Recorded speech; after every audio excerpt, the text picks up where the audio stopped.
falar hoje de via aérea cirúrgica, né? Cricotireoidostomia e a traqueostomia, tá? Então, vamos lá. Sobre a cricotireoidostomia, o que a gente vai falar?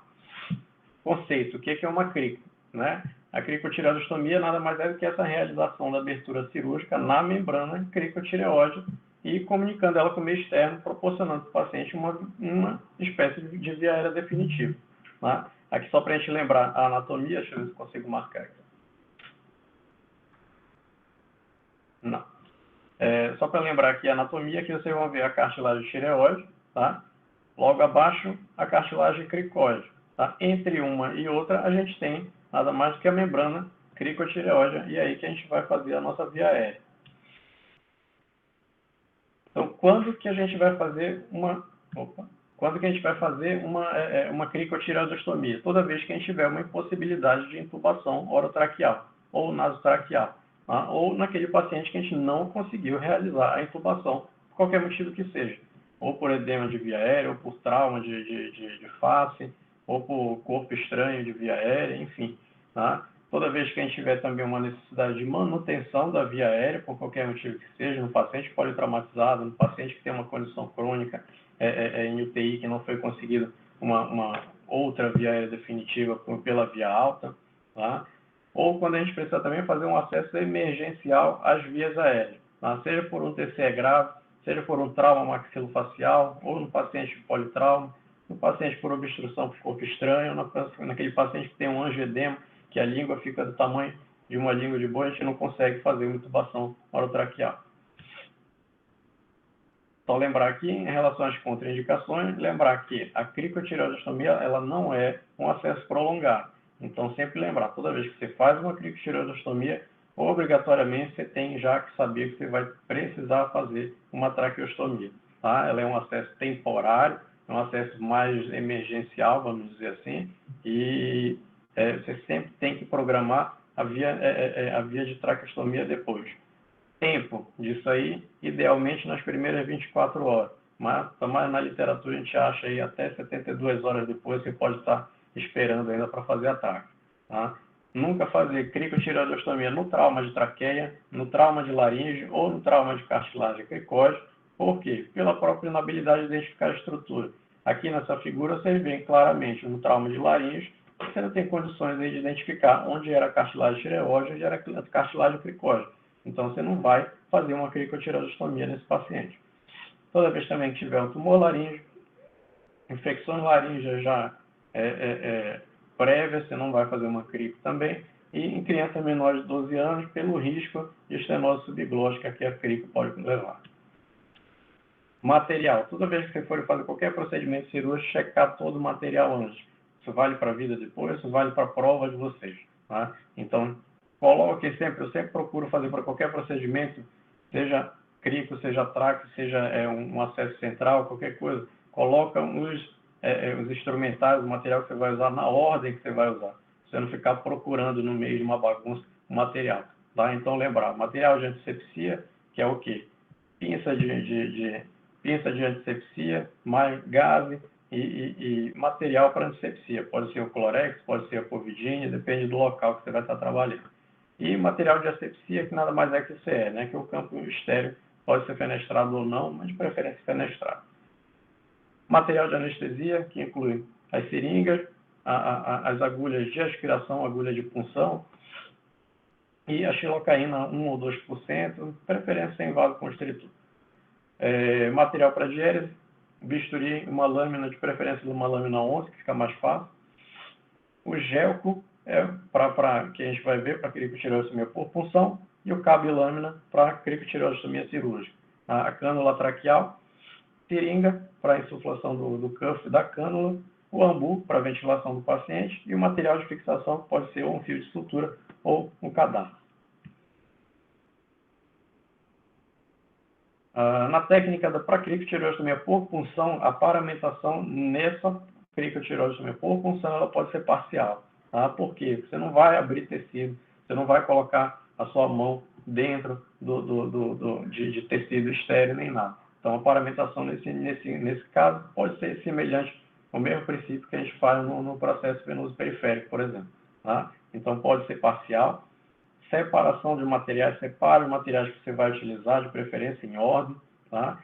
Você realiza a antisepsia do local, colocação de campo cirúrgico, e você vai localizar a membrana cricotireoide. Acredito que espero, na verdade, que todo mundo tenha assistido o vídeo, tá? Então, o que a gente vai fazer ali? Localizar a membrana cricotireoide, localizando primeiramente com a mão de preferência, para quem é destro, né? Com a mão esquerda, você localiza a membrana tireoide, um dedinho abaixo, normalmente você vai ter a membrana, a cartilagem cricóide, entre um e outro você vai conseguir palpar a membrana cricotireoide. Tá? A anestesia, nesse caso, é opcional se o paciente estiver consciente ou não. Tá? O paciente consciente, obviamente, você vai fazer a anestesia. Se o paciente estiver já naquele caos, onde ele já pode estar parado, entrando em insuficiência respiratória, enfim, ele não está mais consciente, você pode pular a anestesia e já fazer a punção.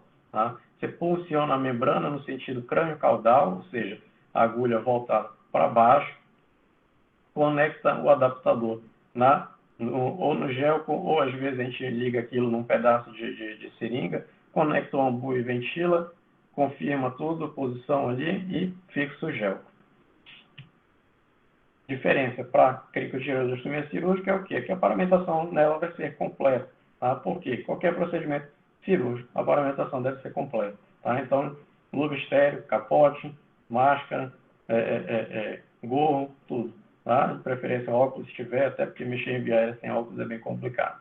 Tá? Então, separa o material, mesma coisa. Testa a cânula antes. Quando a gente fala testa a cânula, o que é insufla o cuff, ver se o cuff está insuflando bem, não está vazando, furado nem nada. Tá? Então, realizar a antisepsia mais o campo cirúrgico, semelhante a outro. Localiza a membrana cricotireoide com a mão esquerda. Com a mão direita, você vai fazer a anestesia do local, a anestesia que ela é obrigatória. Tá? E a incisão longa da pele, mais uma incisão em divulsão da membrana. Você vai incisar com a lâmina 11, pode ser com uma Kelly depois, se tiver, e essa Kelly, ou até com uma tesoura em vez de médio sem bala, você vai divulsionar até chegar na membrana cricotireoide. Tá? Depois disso aí, você vai pegar a lâmina 11 de novo e vai fazer a secção da membrana. Tá? Seccionou a membrana, dependendo de alguns lugares, eles utilizam aquele, um hook traqueal, que é o quê? Ele parece um ganchozinho, no vídeo até demonstrava também, onde você vai pegar a porção distal e vai tracionar para cima. Então, você vai levantar a traqueia. Levantou a traqueia, você pode utilizar também ou um Kelly ou até um dilatador para fazer a dilatação da traqueia ali e assim inserir a cânula mais facilmente. Tá? Então, a ordem aqui é o seguinte: inseriu a cânula, insuflou o cuff, retira o mandril. Tá? Retirou o mandril, conecta o ambu primeiro e, obrigatoriamente, você realiza a ausculta. Tá? Então, é sempre realizar a ausculta pelo menos 4 pontos, 2 ápices, 2 bases pulmonares. Tá? O auscultor está ventilando bem o paciente, você fixa a cânula. A cânula pode ser fixada daquelas duas formas.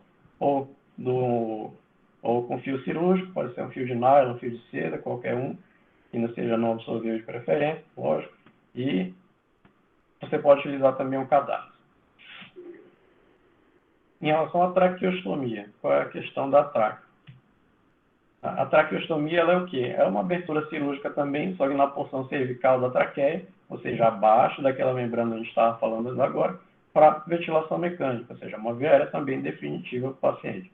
Qual é a vantagem? Que ela reduz o espaço morto pulmonar, você reduz a resistência, aumenta a complacência pulmonar, e ela também é mais fácil de trocar e recanular. Tá? Quais são as indicações de se fazer uma traque? Toda vez que você tem obstrução de via aérea superior, então, toda vez que você tem também uma intubação prolongada, ou seja, aquele paciente que está crônico na UTI, que vai precisar ficar no tubo por mais tempo, o ideal é você sempre passar aquele paciente por uma traque. Tá? Quanto tempo? Isso aí vai variar de serviço para serviço. Mas, normalmente, esse tempo ele varia de 7 a 10 dias. Antigamente, você esperava um pouco mais, 10 ou até mais dias, mas isso aí, cada vez, a gente está tentando reduzir isso aí, porque viu-se que a quantidade de complicações na traqueostomia ela é menor do que no tubo. Tá? Então, toda vez também que a gente tiver edema de via aérea superior, seja por queimadura, por anafilaxia, por infecções que impediram a intubação orotraqueal, você vai fazer também a traqueostomia. A traqueostomia ela também pode ser no tempo prévio ou um tempo complementar nas cirurgias de cabeça e pescoço, principalmente nas laringectomias, nos esvaziamentos axilares, em toda essa cirurgia de cabeça e pescoço, às vezes a traqueostomia ela pode ser um tempo complementar. Lembrar também que a traqueostomia ela facilita a higiene brônquica, ela é muito melhor para a aspiração, para o trabalho da fisioterapia respiratória, e ela também facilita o desmame ventilatório desse paciente quando comparado com o tubo. Contraindicações. Uma contraindicação absoluta é considerar como um procedimento de urgência. Tá? A traqueostomia, ela, vamos dizer assim, que ela é um procedimento eletivo, ela não é realizada dentro da sala de emergência. Tá? Você não vai tentar estabilizar um paciente realizando uma traqueostomia. Por quê? Porque precisa de tempo. A pessoa pode ser mais experiente do mundo, ela vai levar pelo menos 10, 15 minutos para fazer uma traque. Então, não é um procedimento de urgência. Tá? Um procedimento eletivo realizado ou no centro cirúrgico ou realizado ali até no ambiente de UTI. Então, quando você tem também infecções pré-existentes traqueais, você tenta evitar também a traqueostomia. Ou dificuldade em marcos anatômicos, de paciente super obeso, que tem o pescoço ultra curto, você não tem condições de ter ali os marcos anatômicos, você não vai realizar também a traque. Tá? Então, as contraindicações relativas à hipertrofia tireoide. Às vezes, aquele paciente tem um bócio um pouquinho maior, uma tireoide um pouco mais aumentada, não impede. Tá? Só vai gerar um pouco mais de dificuldade, pode levar um pouco mais de sangramento, mas não é totalmente impeditivo sem realizar a traque. O paciente que também tem cirurgias prévias, então, a mesma coisa, pode dificultar um pouco, mas não impossibilita. Paciente que realiza um anticoagulante, que tem alargamento de NR, você pode fazer também, contando, claro, você corrige ali o coagulograma desse paciente previamente, seja por transfusão de plaquetas, seja por outra medicação. Material, mesma coisa da crico, tá? Então, material de antisepsia, mais o campo estéreo, material de anestesia, mesma coisa, material para diérese. A única diferença é que a gente vai precisar de um material de dissecção, obrigatoriamente, seja uma pinça Kelly ou uma tesoura de Metzenbaum, associado com afastadores mini de Farabeuf ou aqueles afastadores traqueais tipo gancho. Tá? Cânula traqueal também é uma preferência, no máximo uma cânula 6 ou 7, tá? Para evitar fazer uma dilatação traqueal muito grande. Seringa justamente para a insuflação do cuff também. O ambu para ventilação do paciente, material de fixação, seja fio ou seja cadastro. Aqui só para lembrar, anatomia, tá? Anatomia, o que a gente tem que ver? Porção da laringe com a cartilagem tireoide, a cartilagem cricóide, a membrana a gente utilizou lá para fazer a crico, logo abaixo a gente tem o início dos anéis traqueais. Tá? Lembrar que quem passa acima do segundo, terceiro anel traqueal ali é justamente a tireoide, justamente na porção do istmo da tireoide. Tá? Então, a gente tem que lembrar que muitas vezes, na grande maioria das vezes da traqueostomia, a gente vai ter que alguma vez mexer no istmo da tireoide, seja seccional, seja fazer uma tração cranial desse istmo. Tá?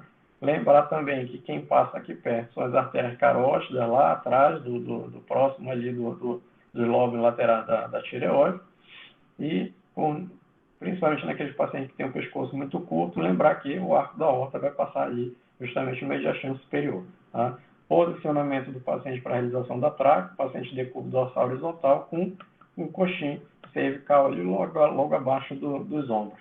Tá? E a incisão, ela vai ser ou na mediana entre a cartilagem tireoide e a fúrcula external, ou mais ou menos 3, 4 centímetros acima da fúrcula external. A técnica para traqueostomia é uma paramentação completa, obrigatória também, lembrar, se o procedimento é cirúrgico, você vai fazer dissecção tecidual, obrigatoriamente, a sua paramentação ela tem que ser estéril. Tá? Então, você separa o material também, obrigatório, ponto-chave, testar o cuff, tá? Você nunca entuba, nunca faz uma traque, nunca faz uma crico cirúrgica, sem testar o balão. Tá? Antisepsia, mais colocação do campo cirúrgico, a anestesia aqui ela é obrigatória, tá? Lembrar, ou naquele paciente, como sempre o procedimento eletivo, a grande maioria dos pacientes eles vão estar sedados. Tá? Então, ou você maneja a sedação com analgesia na via venosa, ou então você faz local. Tá? Normalmente a gente faz os dois.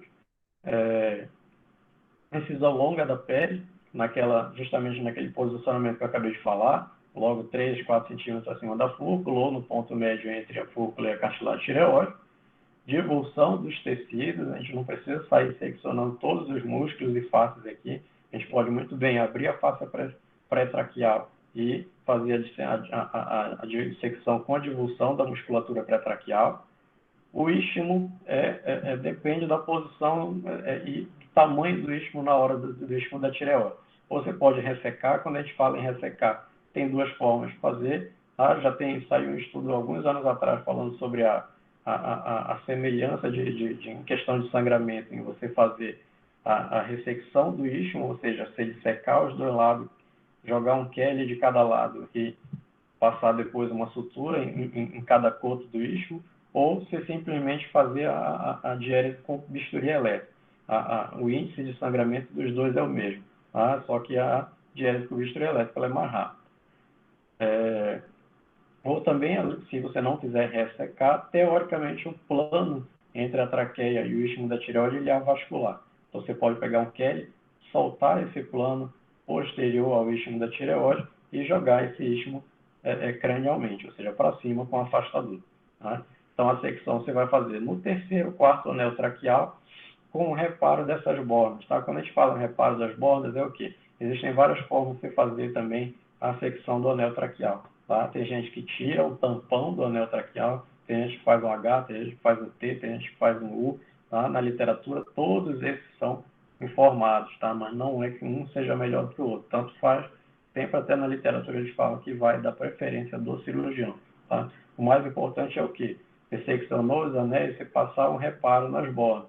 Ou seja, você passa um ponto na borda direita, passa um ponto na borda esquerda e deixa esse fio para fora do campo. Tá? Esse fio ele vai te ajudar tanto a realizar, a puxar a traqueia para cima para você passar mais facilmente sua cânula, mas ele vai ajudar também principalmente na situação de decanulação.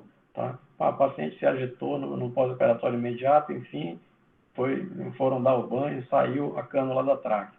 Não tem problema. Você puxa o fio, não é uma nova traqueostomia que você vai precisar fazer. Simplesmente você puxa os dois reparos, essa traqueia já vai estar ali em cima. Tá? Então, a mesma coisa da cricopunção, a crico cirúrgico, está nessa ordem. Você insere a cânula, insufla o cuff e retira o mandril. Retirou o mandril, que aí sim você vai ventilar o paciente e vai fazer obrigatoriamente a ausculta para determinar a boa posição dessa cânula, tá? Por quê? Porque a gente pode acabar fazendo um falso trajeto para o esôfago, assim como a gente tem uma intubação no orotraqueal, a gente pode ter uma intubação aqui em direção ao esôfago também. E fixar a cânula, seja por fio ou seja por cadarço. Complicações. Na tráquea, a gente divide essas complicações imediatas, precoce e tardia. As complicações imediatas é por sangramento. Normalmente são pequenos vasos que a gente acaba lesando ali, mas a gente pode ter lesão de vasos maiores, principalmente da carótida, que está bem ali posterior, mas normalmente quando você faz uma incisão muito grande na traqueia, uma incisão muito grande na pele, você acaba com um campo muito grande, então a sua chance de lesar é muito maior. Tá? Então, a apneia prolongada, que é o quê? Toda vez que você vai passar a sua cânula da tráquea, alguém tem que retirar o tubo da traqueia, tá? O tubo orotraqueal. Tá? Então, às vezes, você tira o tubo orotraqueal, normalmente é um anestesista, retirou o tubo orotraqueal, você tem que passar a sua cânula de tráquea. Mas, às vezes, acontece algum porém. Você ou perde o campo, ou a traqueia cai de volta lá para o mediastino, qualquer problema nessa hora, o paciente fica ali sem uma via aérea, sem respirar, porque ele normalmente está sedado. Tá? Então, lembrar que a apneia prolongada também ela pode acontecer justamente nessa hora. Você perdeu a cânula, não está conseguindo passar e já tirou o tubo orotraqueal, não tem jeito. Repassa o tubo orotraqueal e você revisa o seu campo da tráquea. Possibilidade, o pneumotórax, especialmente naquelas traqueias, naqueles pescoços muito curtos, que a traqueia entra muito para o mediastino, você pode ter a cúpula pleural ali próxima, pode lesar e formar um pneumotórax, ou às vezes também formar um pneumomediastino. Tá? Lesão de estrutura adjacente, tipo o quê? Lembrar principalmente das grandes artérias que passam ali, principalmente a carótida interna, e lembrar também da lesão do nervo laríngeo recorrente, que passa ali próximo também a tireoide. E a broncoaspiração, quando a gente pode ter ou por sangramento e o paciente, na hora de você passar a sua cânula, ele acaba aspirando isso aí, Ou se você tiver um falso trajeto para o esôfago, você pode fazer também uma broncoaspiração nesse caso. As complicações precoces, ou seja, que acontecem normalmente no primeiro dia de pós-traque, ou seja, naquele pós-operatório imediato. Sangramento também, que normalmente acontece pelo quê? O paciente às vezes faz um pico hipertensivo ou faz um reflexo de tosse e aquilo ali leva à lesão daqueles vasos menores. Normalmente é um sangramento de pequena monta que não precisa de reabordagem. Nesse sangramento basta uma compressão local e já tende a resolver. Obstrução da cânula, seja por coágulo, seja por secreção traqueal, né? As traqueites, que são aquelas infecções locais da traqueia, por causa do procedimento, a infecção de ferida operatória, o deslocamento da cânula por causa de falso trajeto, normalmente para o esôfago, né? Presença de enfisema subcutâneo, quando você vai fixar a cânula traqueal, lembrando que se você fizer um fechamento hermético da pele lá em cima, você tende a ter vazamento da traqueia ali para o subcutâneo, de ar para o subcutâneo, e formar enfisema. Às vezes pode ser só o enfisema local do pescoço, mas esse enfisema, se ele for dissecar mais profundamente, ele pode formar pneumotórax ou pode formar um pneumomediastino. E a telectasia, caso se acabe seletivando isso aí, dependendo do tamanho da sua cânula, do tamanho da via aérea do paciente. As complicações tardias, que a gente pode ter uma lesão tardia de grandes vasos, principalmente ali da artéria ou da veia nominada, que é o tronco braquicefálico, tá? E a formação de uma fístula traqueonominada. A traqueomalácia, que é aquele amolecimento dos anéis traqueais, que dificulta principalmente depois, no caso, a ventilação desse paciente depois que a traqueia é realizada. Tá? Então, isso normalmente é só trocar a cânula por uma cânula menor, isso já resolve o problema. Tá? A estenose traqueal pode acontecer também e as nossas fístulas. A fístula pode ser uma fístula traqueocutânea, que normalmente quando você retira a traque, você tenta fechar o orifício e aquele orifício continua aberto, porque você tem uma epitelização da traqueia até o orifício da pele. Então, isso aí normalmente precisa de um procedimento cirúrgico, ou cirurgião de cabeça e pescoço, ou cirurgião de tórax. A fístula traqueosofágica, aquele paciente que fica fazendo broncoaspiração, fica fazendo pneumonia isquímica, normalmente por um falso trajeto com o esôfago, a comunicação do trato digestivo com o trato da via aérea, e acaba fazendo essas infecções de repetição.